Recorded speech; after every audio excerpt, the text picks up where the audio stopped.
2022, believe it or not, has plenty of cool things to play if you're a single-player gamer. Here is a big old list of the top 25 single-player games of this year, both new and upcoming. Let's get started off with number 25. Scorn is a game that's been in the works for many years, from a Kickstarter to now some funding from Microsoft. It's finally getting the light of day this year after so long, and it's just a weird, gross sci-fi horror first-person shooter. I don't really know a better way to describe this one, but for me the main appeal is the art direction, the art style, very much inspired by H.R. Giger, famous for the alien designs from the original movies, as well as a ton more. This game seems to lean on the body horror, the mystery and atmosphere and world building that we come to for something like this. And if you're an offbeat horror fan like me, it seems like this is gonna have some good stuff for you. Thankfully, we finally get to check it out October 21st. Next, over at number 24, we have a game called Valkyrie Elysium. In this, you play as the Valkyrie who is tasked with seemingly saving an already doomed world, and it's a good old action RPG. I mean, look at it on screen here. Don't know too much about it, but when it was shown off earlier this year at an event, we couldn't help but be hooked on it simply because it just looks like a little blast of nostalgia. As much as it's very pretty and cool and flashy, there's something about it with the way the combat works, the summoning, the character designs that just seems a little bit old school, and something that might really perfectly scratch that itch. We'll know for sure when we get our hands on this one pretty soon, September 29th. Now, next over at number 23, we have The Quarry. This is from the developers behind the Dark Pictures anthology, and more importantly, the incredible Until Dawn. The Quarry takes very much what they set up with Until Dawn and runs with it. It embraces goofy, schlocky horror, some good tension and dread, and lovable characters that you're also gonna wanna probably see get systematically taken out by the bad guys. This is a game about QuickTime events, dialogue choices, looking for clues, talking to your fellow camp counselors, and just kind of enjoying a tongue-in-cheek horror story that can go in a variety of different ways. It's really cool to see how this one plays out. Trust me, especially with the graphics, it's also just a looker. And like I said, if you played Until Dawn, if you liked any of their previous games, you should absolutely give The Quarry a shot this year. Next, over at number 22, we have Triangle Strategy. This is actually from the producer of Bravely Default and Octopath Traveler. So if you've touched either of those games, you really know what to expect here, but with a huge dash of actual hardcore strategy gameplay. If you like RPGs with a bunch of playable characters, this game has 20 skill systems, party systems, and the art style of something like Octopath Traveler. Triangle Strategy is really just a good combination of a bunch of different things, and if you need something a little bit meatier or something a little deeper on Nintendo Switch, this has got you covered. Next, over at number 21, we have Pokémon Legends Arceus. Now, this released earlier this year and kind of revitalized some of the Pokémon gameplay with open world, fully 3D graphics, and a more complex catching and battling system. It was very cool, especially how it was set in a different time period for the Pokémon universe. It was a nice refresh, but along with that this year, towards the end of the year with November, we gotta mention Pokémon Scarlet and Pokémon Violet also coming, which is going to give us and expand even more on this new style of open world catching gameplay, and we're excited to see how that pans out. Really, regardless, 2022, if you're a Pokemon fan, you're eating good, and that's important. Next, over at number 20, we have Cult of the Lamb. Do not overlook this one, because I'll admit I did it first, and I really regret it. This is an excellent hybrid of kind of an Animal Crossing chill-out type of management thing, and a dungeon runner, where you're gonna find yourself doing, oh, just one more run, just one more run. The way this combines going into dungeons, fighting enemies, getting important items, and then bringing it back to your little cult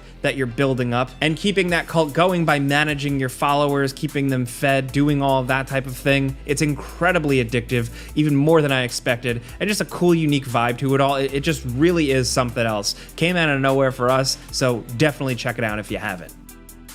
Next, over at number 19, Dying Light 2 and its upcoming expansion DLC, Bloody Ties. The original Dying Light 2 base game is really fun. The open worlds it gives you are a lot of fun to jump around in and kill zombies. And with Bloody Ties, it marks the start of seemingly a bunch of content being added to the game over time to hopefully just flesh out the combat, the enemy types, and the world even more. Next over at number 18, we have SIFU, which released earlier this year, but is probably going to find its way on a bunch of Game of the Year lists. This action brawler is incredibly challenging, but super satisfying to learn and master and complete. It's been updated with a bunch of different modes and options and skins, and it really has just been getting better and better. But even at its core, this is just a tight, challenging, fun brawler with a great move system, really satisfying hits, blocking, parrying, dodging. All of the feedback is perfect. The art style, the vibe is really cool. The way you kind of memorize your runs and just kick ass. It's really just a badass simulator. It's a mix between John Wick and Ip Man in all the right ways. We love it. You might love it, or if you haven't played it yet, check it out. Next over at number 17, we have new Tales from the Borderlands. This is a follow-up to Telltale Games' Tales from the Borderlands game that was very well received. That one really blew people away with its incredible depth of storytelling and world building, and that just made Borderlands better. So now they're doing it again, but this time with a different team internally at Gearbox, the publisher owner of Borderlands, but they've got some of the original people working on it, and so far, the initial reveal seemed promising. It's gonna be hard to top that original run of Tales from the Borderlands, but we'll find out for sure when this one drops October 21st. Next over at number 16, we have High on Life. This is a first-person shooter from Squanch Games, most notably the people behind Rick and Morty, Justin Roiland, that whole creative team, and this is very much a quirky, wacky sci-fi shooter where the guns are aliens and they talk to you, the player, seemingly constantly. Now this is very much a humor is subjective thing. Everybody has a different type of sense of humor. You're gonna find this stuff either incredibly annoying or absolutely hilarious, but I'm curious to see what they're doing in the gameplay department, because visually, graphics wise, art direction, it seems pretty quirky and cool. We are going to get our hands on this game at the end of the year, December 13th. Next over at number 15, we have Gotham Knights. We've talked about this one a lot. They've been hyping this one up for years. We're still a little cautiously optimistic because of the combat, but overall what this is a new Bat family adventure where Commissioner Gordon and Batman are both dead, and it's up to the Bat family to work together and clean up the streets of Gotham that are currently riddled with the Court of Owls, Mr. Freeze and his gang, Harley Quinn, and a bunch more. When this game was first revealed, a lot of people thought it was a multiplayer games as a service type thing, but you can still play this game completely single player, which is absolutely excellent for someone like me who just wants to do a Nightwing run or a Red Hood run. We've had a run of some really good Batman games and just really good superhero games, so it's gonna be tough to reach the great heights that we've really hit recently, but we'll know for sure when it releases October 21st. Next over at number 14, the Call of Duty money train continues to roll no matter what with the release this fall of Call of Duty Modern Warfare 2. This is the follow-up to Modern Warfare, the game that released a few years back that kind of rebooted the whole Modern Warfare and Call of Duty thing with a newer engine and fresher visuals and gameplay concepts. And while we don't know too much about it yet, more is probably going to be revealed soon at the time of making this video, we do know that it is going to have a single player campaign, and if you just like big, dumb, fun action adventures, they're always worth checking out. If it's anything like the previous Modern Warfare campaign, they really go all out on some big cinematic set piece moments that were really fun to play through. We'll probably hear more about this game soon, but we do know that it's releasing November 10th. Next over at number 13, we have Xenoblade Chronicles 3. This game is absolutely awesome. If you're looking for a great JRPG on Nintendo Switch, look no further. I mean, this series has kind of been hit after hit. Monolith Soft clearly knows how to make a damn good JRPG, and this one has an incredibly strange sci-fi world with a weird spin on things, something to say, and memorable, likable characters that, yes, very much repeat their lines throughout battle, but still, while you are battling, you're getting just a better version of Xenoblade Chronicles gameplay with way more to do, things to manage, and party members to mess around with. The world they built here is great, and if you love JRPGs, you should not miss this one.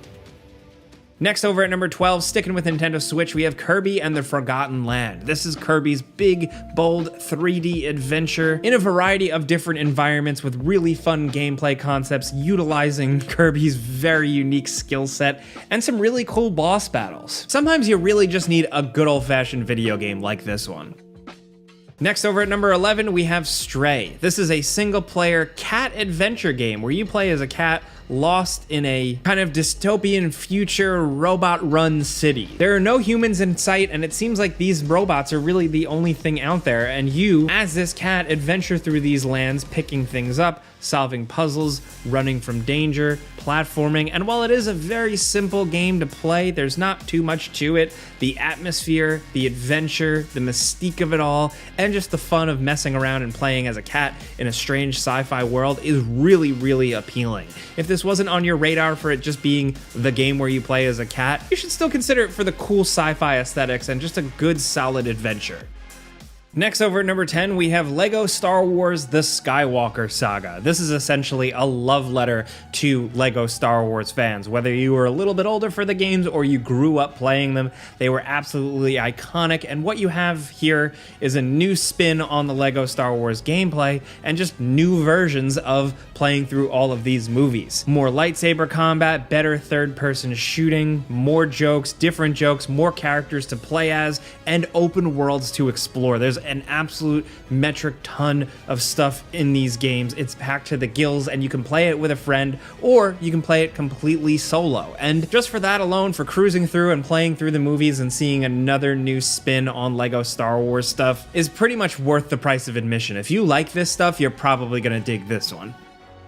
Next, over at number 9, we have Bayonetta 3. We're finally getting a new Bayonetta game after waiting for so many years. These third-person action games to rival Devil May Cry have always been really great. Bayonetta 2 was completely slept on, and now this full-fledged first Bayonetta game for Nintendo Switch is going to feature another playable character, crazy over-the-top screen-filling summons, and just hopefully more good action combat and over-the-top stylish and hilarious moments. It's been a long wait, so we're really hoping to knock it out of the park with this one. It's releasing October 28th.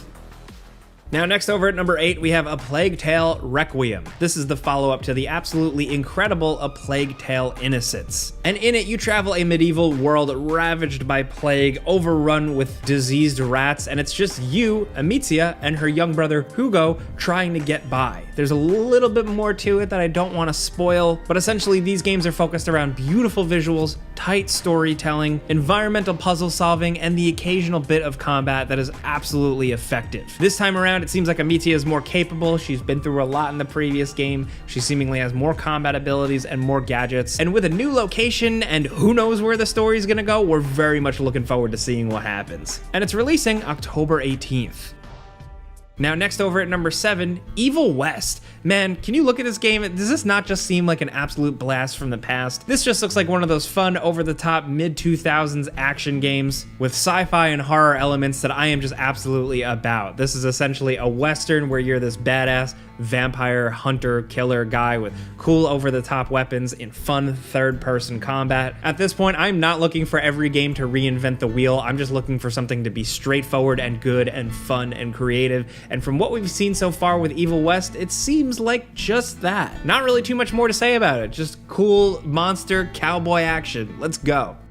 Next, over at number 6, GhostWire Tokyo. If you're looking for a single-player game that's a little less traditional, this might be up your alley. It's kind of structured a little bit like a Yakuza game, where you walk around a small open-world city and get strange quests, but you get them from ghosts, and then you go out and you fight other really cool, creepily designed ghosts with Doctor Strange powers. It's definitely not our favorite game of the year, but it gets a lot of points for just being completely different and really unlike anything you've ever played. It's not necessarily super scary. It's a horror game, but it leans more on like the fun, wacky side of horror, and that totally works here. Some of the boss battles are absolutely wild. Next, over at number 5, we have Horizon Forbidden West. This release this year, this was the follow-up to Horizon Zero Dawn, and it takes the story and world building to new heights. This game goes absolutely crazy from a storytelling standpoint, but along with that, you're just getting a ton more gadgets to work with, more creatures to hunt, a bigger open world with more in-depth side quests, more crafting, more hidden discoveries, even better visuals. Horizon Forbidden West is like the true definition of like a bigger, badder sequel. It's a great one to flex your PS5 if that's what you're looking to do. And like I said, Aloy's journey certainly goes places. Really, more than anything, we're just excited to see where things will go next. Now, next over at number 4, we have Atomic Heart. Look at this game. This is an incredible mashup of seemingly simulation-style games like Deus Ex or the more recent Prey with a good dash of BioShock and weird sci-fi horror. Some of the more recent trailers we've seen for this game is just kind of like a compilation of just endless, mind-blowing, strange stuff from melee combat, cool guns, to just downright shocking enemies, stuff that we've never seen before in games. I am incredibly excited for this one if you can't tell. Even if it just boils down to it looks cool, it seems very creative, and it's like BioShock. That's all I really needed, to be honest. This one has been in the works for a really, really long time. It's been delayed many, many times, but as of right now, we know it's slated for late 2022. Now, next at number 3, we have Callisto Protocol. This is another good old-fashioned video game from a lot of the people behind the original Dead Space, and they have admitted this is very much a spiritual successor of that. What you get here is third-person survival horror, tight corridor, stressful action, and you can see it here with some brutal melee, cool weapons, and tons of awesome zombie and creature gore. I've said it before, but Callisto Protocol just looks like exactly what the doctor ordered if you just like third-person survival horror action adventure games. It's been a minute since we got like a really good solid AAA one, and we're hoping Callisto Protocol delivers because it is gonna squeak by this year. It's releasing December 2nd, 2022.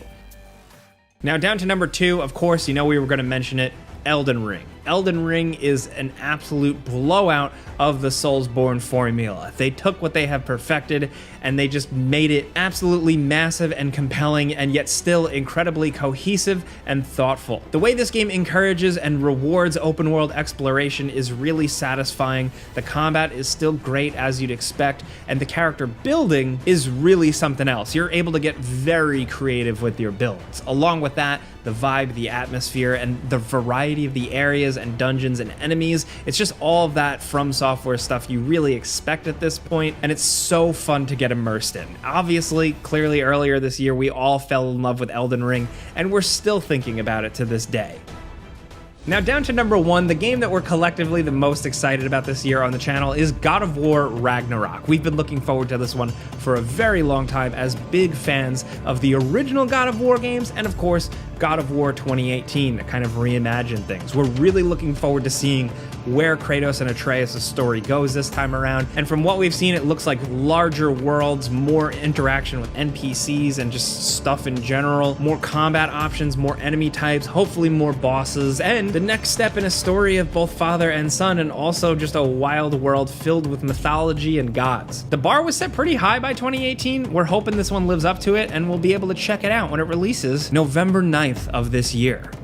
Now, those are some of the best new and upcoming single-player games, but we got 2 bonus games worth mentioning. The first is Thymesia. This is a Soulsborne-style game with a little bit more of a Bloodborne flair that didn't change the world or anything, but has a ton of fun combat options and is worth checking out if you like stuff like Sekiro as well.